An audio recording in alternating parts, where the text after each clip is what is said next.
Ini terjadi penggerebekan di sejumlah wilayah dan tadi juga sudah ada penggerebekan untuk perusahaan fintech P2P lending di Cipondoh Tangerang, tapi juga sebelumnya juga ada penggerebekan serupa di Jakarta Barat. Kapolres Metro Jakarta, maksud kami di Jakarta Pusat. Di Kapolres Jakarta Pusat, Kombes Pol Hengki Haryadi sempat menjelaskan bahwa penggerebekan ruko yang dijadikan kantor sindikat pinjol ini berawal dari laporan warga. Polisi mengamankan sejumlah barang bukti dan juga ada puluhan karyawan yang bekerja di sana.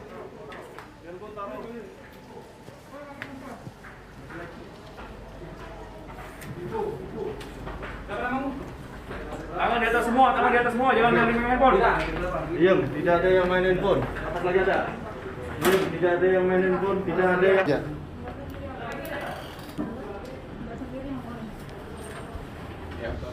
Baik, berdasarkan keterangan polisi, pemirsa, sejumlah penggerebekan dilakukan oleh pihak kepolisian dan di wilayah Cipondoh Tangerang saja sudah ada 7 unit ruko yang digerebek dan isinya ada 13 perusahaan pinjol yang melakukan aksinya dalam satu buah grup besar.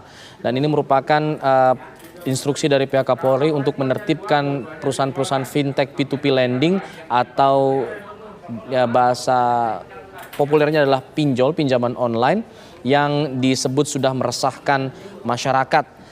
Perusahaan-perusahaan ini merupakan perusahaan peminjaman online yang mendapatkan investor dari luar negeri dan menjalankan aksinya di Indonesia selama beberapa tahun terakhir. Dari keterangan salah satu pegawai yang tadi kami wawancarai sebelumnya, pihak konsumen akan diberikan bunga yang cukup tinggi perharinya, kurang lebih sebesar 0,78% per hari.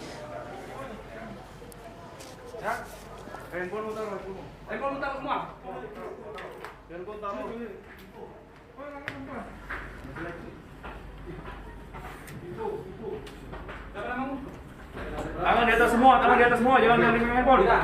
Diam, tidak ada yang main handphone. Atas lagi ada. Diam, tidak ada yang main handphone, tidak ada yang... Ya. Cuma yang paling sadis ini sampai membuka galeri seperti yang disampaikan oleh saudari. Membuka apa? Membuka galeri isi HP. Isi itu HP bisa dari kita akses.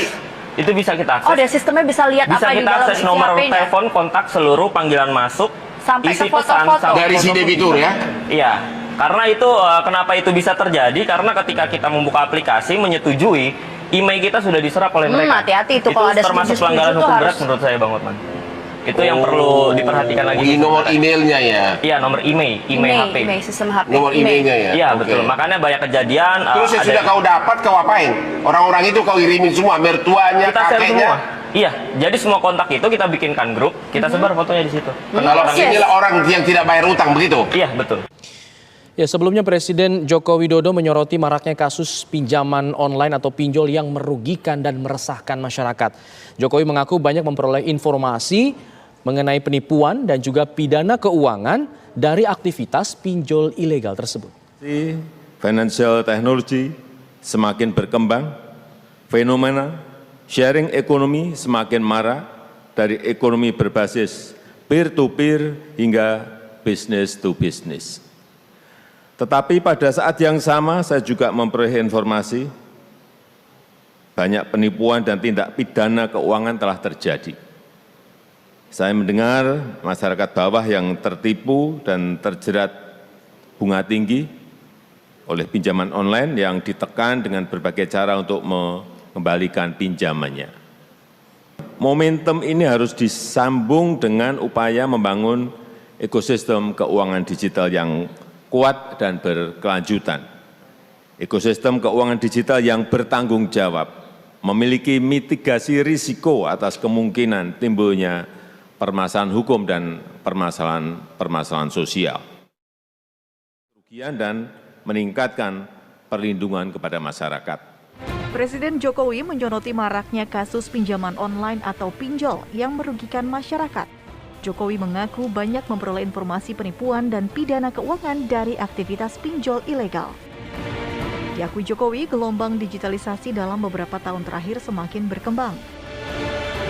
Saat ini, bank berbasis digital, asuransi berbasis digital, beragam e-payment, serta fintech terus bermunculan. Namun hingga saat ini masih terjadi penipuan dan tindak pidana keuangan digital. Menurut Presiden, masyarakat menengah ke bawah yang terkena dampaknya tertipu dan terjerat bunga tinggi oleh pinjaman online. Bahkan tak sedikit dari mereka nekat mengakhiri hidupnya lantaran terintimidasi dan tidak bisa membayar bunga yang terus mencekik. Yang terbaru adalah kasus yang terjadi di Wonogiri, Jawa Tengah. Seorang ibu nekat bunuh diri akibat terjerat pinjol. Ibu dan malang itu tak sanggup membayar utang pinjol sekaligus tak kuat melawan depresi akibat intimidasi yang